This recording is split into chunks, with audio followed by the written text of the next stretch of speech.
चलिए आज जो हमने टॉपिक लिया है वो है इक्विवेलेंट कैपेसिटर, और इसमें हम एक कुछ स्पेशल टाइप के कैपेसिटेंस के लिए या कैपेसिटर के लिए हम कैपेसिटेंस को यहाँ पे निकालेंगे। देखिए इस टाइप में हम क्या देख रहे हैं कि जब भी हमको इक्विवेलेंट कैपेसिटर निकालना हो और कुछ इस तरीके का अरेंजमेंट आपके पास हो, ठीक है, यहाँ पे क्या होता है कि बहुत सारी प्लेट्स होती है, जैसे 1 2 3 4 ऐसी n प्लेट्स हो सकती है और उनके बीच में कुछ हमें ऐसे कनेक्शन दिए हो सकते हैं। ठीक है, बहुत कॉमन सा क्वेश्चन है, बहुत बार पूछता है, बहुत आसान है। ठीक है, इसको हम निकालना सीखेंगे कि इस टाइप में हम इसको कैसे कैलकुलेट करें। क्लियर? देखिए, तो जब भी हम किसी कैपेसिटर का कैपेसिटेंस निकालेंगे तो आपको पता होना चाहिए कि जब भी दो प्लेट अगर हमको इस तरीके से दिया हुआ है, ध्यान से देखेंगे आप इसको, कि जैसे कि आपके पास यहाँ पे एक प्लेट है और यहाँ एक प्लेट है, और इनके बीच में अगर हमको कैपेसिटेंस की वैल्यू पता करनी है तो देखिए इनके बीच का डिस्टेंस है d, प्लेट का एरिया है ए। देखो प्लेट का एरिया मतलब ये प्लेट है कुछ इस तरीके से, ठीक है, ये जो डिस्टेंस दिया हुआ है डी है और ये जो एरिया है वो है ए। ठीक है, तो इस समय इसका जो कैपेसिटेंस होता है वो होता है एप्सिलॉन ए बाई डी। ये होती है कैपेसिटर की value. What is a? A is the area and D is the distance between two plates of the capacitor। और what is epsilon naught? ये हमारी है परमिटिविटी ऑफ फ्री स्पेस, क्योंकि यहां पे अभी हमारे पास एयर है या स्पेस है, इसलिए हमने इसका परमिटिविटी कितना लिया है, एप्सिलॉन नॉट। अगर यहीं पे उसकी जगह हम क्या कर दें, डाइलेक्ट्रिक इंसर्ट कर दें, इसके अंदर डाइलेक्ट्रिक मटेरियल डाल दें ऐसे, जिसका डाइलेक्ट्रिक कांस्टेंट के है, तो जो मीडियम वाला कैपेसिटेंस है उसकी जो कैपेसिटेंस है वो होता है के times epsilon A by D. तो ये चेंज आ जाता है, मतलब डाइलेक्ट्रिक डालने के बाद के टाइम्स इंक्रीज हो जाता है। चलिए इस पे हम अभी ज्यादा बात नहीं कर रहे हैं क्योंकि हमको खाली इक्विवेलेंट निकालना है।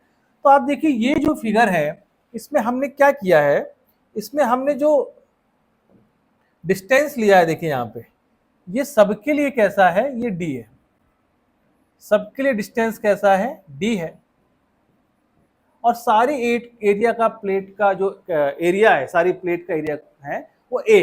क्लियर?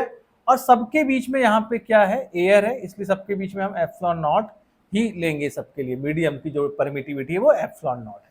क्लियर? तो इस अरेंजमेंट के लिए हमको क्या करना है, हमको कैपेसिटेंस की वैल्यू फाइंड आउट करनी है। क्लियर? तो इस टाइप के अरेंजमेंट के लिए हम क्या करेंगे, देखिए कुछ चीजों को आप समझिए। अगर आपके पास दो प्लेट है, प्लेट 1 प्लेट 2, तो कैपेसिटर की वैल्यू कितनी आ रही है, 1। एक कैपेसिटर है आपके पास, तो नंबर ऑफ प्लेट कितनी है, 2, तो कैपेसिटेंस कितना है, 1। तो ऐसे ही नंबर ऑफ प्लेट n हो तो आप कैपेसिटर की वैल्यू क्या लेंगे, यहां कैपेसिटर की वैल्यू लेंगे n माइनस 1। मेरी बात याद रखिएगा, कैपेसिटर में जो नंबर ऑफ प्लेट n है तो कैपेसिटर की वैल्यू कितनी हो जाएगी, n माइनस 1। जैसे एग्जांपल के लिए अगर n की वैल्यू 5 है तो कैपेसिटर की वैल्यू कितनी हो जाएगी, 5 माइनस 1।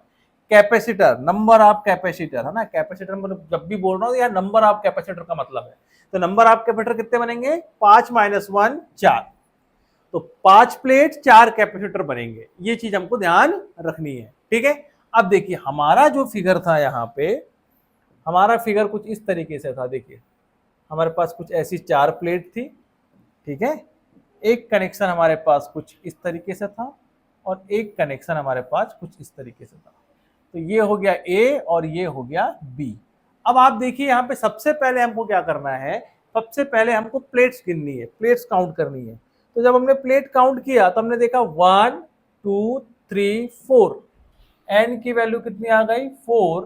तो कैपेसिटर नंबर ऑफ कैपेसिटर कितने हो जाएंगे, 4 minus 1 is equal to 3। 4 minus 1 is equal to 3। तो हम क्या कर लेंगे, पहली फुर्सत में हम यहाँ पे 3 कैपेसिटर को बना लेंगे, कैपेसिटर 1, कैपेसिटर 2, कैपेसिटर 3।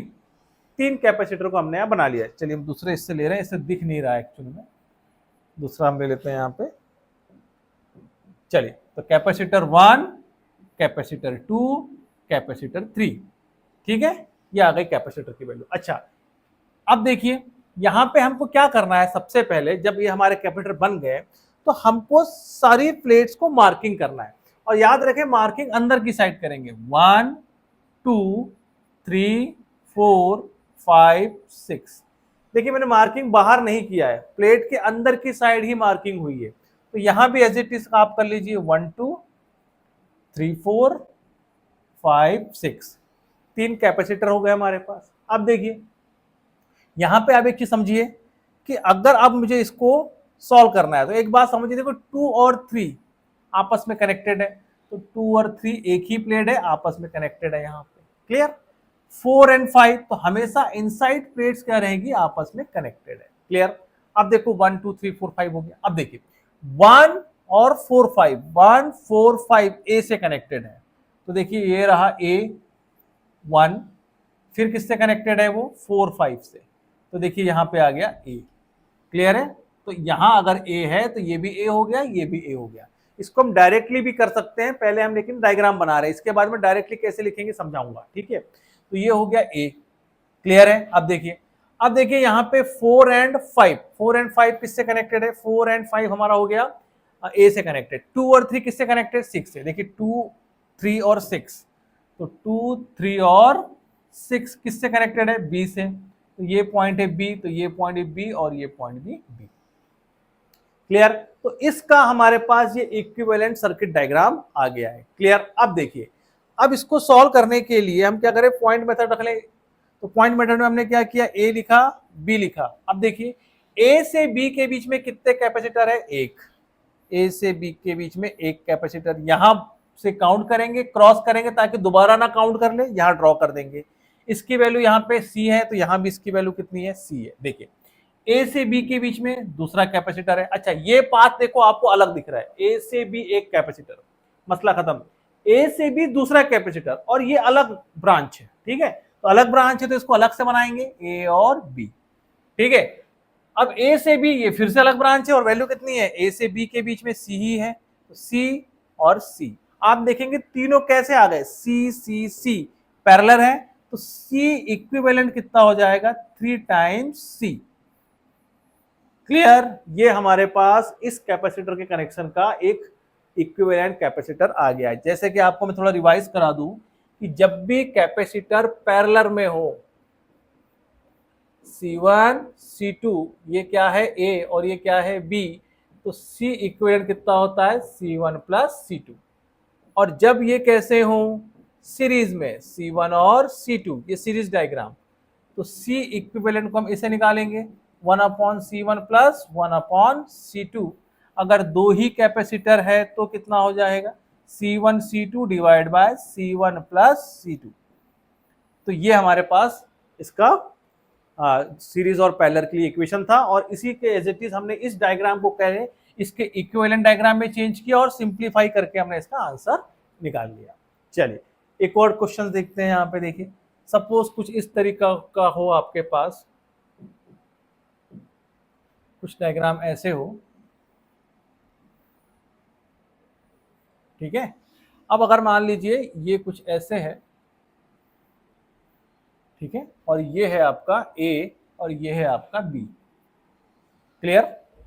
एक और डायग्राम ले लेते हैं, यहाँ पे एक और ले लेते हैं, इसको कनेक्ट कर देते हैं इससे। ठीक है, कुछ इस तरीके का डायग्राम आपके पास दिया हुआ है।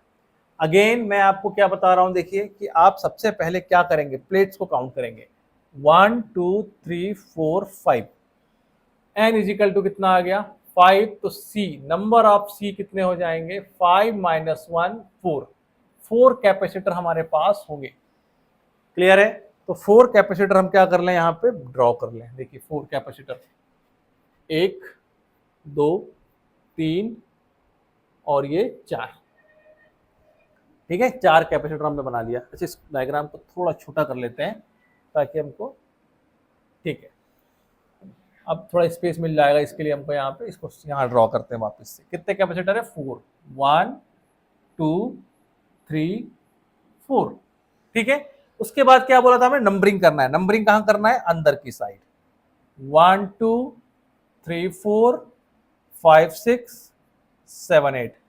तो क्या नंबरिंग हो जाएगी, यहां भी अंदर की साइड 1 2 3 4 5 6 7 8। अब देखिए सारी अंदर की प्लेट्स 2 3 4 5 6 7 ये कनेक्टेड होगी, तो यहाँ पे क्या हो जाएगा 2 से 3 कनेक्टेड है, 4 से 5 कनेक्टेड है, 6 से 7 भी क्या है कनेक्टेड है, और यहाँ पे आपके दो टर्मिनल यहाँ बाहर निकले हुए हैं। ठीक है, अब देखिए ये भी सी सी सी सी, क्योंकि मैंने बताया था जब भी ऐसा दिया रहेगा इसका मतलब सब बी है, जब तक ना बोला जाए कि वेरी कर रहा है तब तक तो सबके बीच में क्या है डी डिस्टेंस है, और डिस्टेंस डी हो गया तो और एरिया कितना हो जाएगा ए। ठीक है, तो अब देखिए इसका मेरे को इक्विवेलेंट निकालना है ना, तो मैं क्या करूंगा फिर से पॉइंट ए और बी ले लूंगा। क्लियर है, अब देखो ए पॉइंट कहाँ है, ए पॉइंट है 4 5 6 7, तो देखिए कहाँ पे है 4 5 6 7 और कितना दिया है यहाँ पे 8, 4 5 किससे कनेक्टेड है 8 से कनेक्टेड है, ये हो गया 4 5, और इसका नाम क्या है भैया ए। देखिए ये ए पॉइंट 4 5 से कनेक्टेड है और 8 से कनेक्टेड है और वो पॉइंट है ए, तो ये ए है तो ये भी ए हो गया, एज इट इज हमने यहाँ ड्रॉ कर लिया। ठीक है, अब देखिए यहाँ पे क्या कनेक्शन है, 1 कनेक्टेड है आपका 6 7 से, तो जो 1 है वो 6 7 से कनेक्टेड है ऐसे, तो ये बी है, ये भी बी हो गया और ये भी बी हो गया। क्लियर है, तो ये बात हमको समझ में आनी चाहिए कि हमने अगर वहां पे ए कहाँ लिया है, देखिए ए लिखा है यहाँ पे 4 5 और 8, ए कहाँ हो गया 4 5 और 8, फिर कितना है 1 और 6 7, तो ये 1 और 6 7। क्लियर, अब पॉइंट मेथड से हम क्या करेंगे, इसको फिर से हम इसको सिंप्लीफाई करेंगे, तो देखिए ए और बी के बीच में कहाँ गया हमारे पास, ये बी है, ये बी है और ये क्या है ए, तो ए और बी के बीच में कितने कैपेसिटर दिख रहे हैं हमको, 2 कैपेसिटर दिख रहे हैं, तो 2 कैपेसिटर को यहाँ पे हम क्या कर लें बना लें, तो ये सी है तो ये भी क्या होगा सी होगा, इन दोनों को यहाँ से कट कर दें ताकि दोबारा काउंट ना कर लें हम। ठीक है, फिर ए और बी के बीच में एक दिख रहा है सेपरेट ब्रांच है, तो ए और बी के बीच में हमने फिर से एक कैपेसिटर बना लिया। अब देखिए फिर से ये ए और बी के बीच में एक और कैपेसिटर दिख रहा है, तो एक और कैपेसिटर हमने यहाँ बना लिया। ठीक है, सी। अब देखिए अगर इनको सीरीज में दिख रहे हैं, इनको सॉल्व करें तो ये कितना हो जाएगा c/2, दोनों इक्विवेलेंट कैसे निकालेंगे c तो कितना हो जाएगा c/n, n कितने 1 और 2, तो c/2 इक्विवेलेंट में करके देख लेंगे तब भी आ जाएगा सीरीज का। ठीक है, अब देखिए तीनों पैरेलल है, तो जब तीनों पैरेलल है तो डायरेक्टली हम क्या करेंगे c1 plus c2 plus c3, तो वैल्यू कितनी कितनी है c/2 c plus c। Clear है, तो ये आंसर कितना हो जाएगा, देखिए इस आंसर को मैं यहाँ लिख दे रहा हूँ, तो C इक्विवेलेंट देखिए c/2 और ये कितना हो गया 2c, तो कितना हो जाएगा ये आ गया 2c प्लस 4c मतलब 5c/2, ये हमारा क्या है आंसर। क्लियर, तो जब भी इस टाइप के क्वेश्चन दिए रहेंगे आपको फर्स्ट ऑफ ऑल क्या करना है, प्लेट्स को काउंट करना है, प्लेट्स को काउंट करके हमको नंबर ऑफ कैपेसिटर्स पता चल जाएगा, बहुत क्विक हो जाता है, बार बार करने की जरूरत नहीं पड़ेगी, मतलब ऐसे कि कैलकुलेशन करना पड़ रहा है भैया 5 है तो 4 है, 3 है तो 2 है, 6 है तो 5 है, ये कैपेसिटर की वैल्यू हो जाएगी। जितने कैपेसिटर आए तुरंत यहाँ पे क्या कर लेंगे उतने कैपेसिटर बना लेंगे, 1 2 3 और 4 इतने कैपेसिटर बना लिए, फिर नंबरिंग अंदर कर दिए 1 2 3 4 5 6 7 8 अंदर नंबरिंग कर दिए, अंदर वाली प्लेट आपस में हमेशा क्या रहेगी कनेक्टेड, तो 2 से 3 6 4 से 5 6 7 कनेक्ट कर दिए, और फिर जो फाइनल टर्मिनल पॉइंट है उसको उसके हिसाब से हमने जोड़ दिया और सिंपली 2 पॉइंट लिया और सारा सर्किट को सिंप्लीफाई करके सॉल्व कर दिया। क्लियर है, तो इस तरीके से हम कैपेसिटेंस की वैल्यू निकाल सकते हैं। आई होप कि आपको ये छोटा सा टॉपिक समझ में आया होगा, ऐसे ही हम बहुत सारे टॉपिक्स के क्या करेंगे सिंपल छोटे छोटे शॉर्ट्स वीडियो में टॉपिक को कवर करेंगे कि उसको सॉल्व करने की अप्रोच क्या होनी चाहिए। ठीक है, थैंक यू वेरी मच।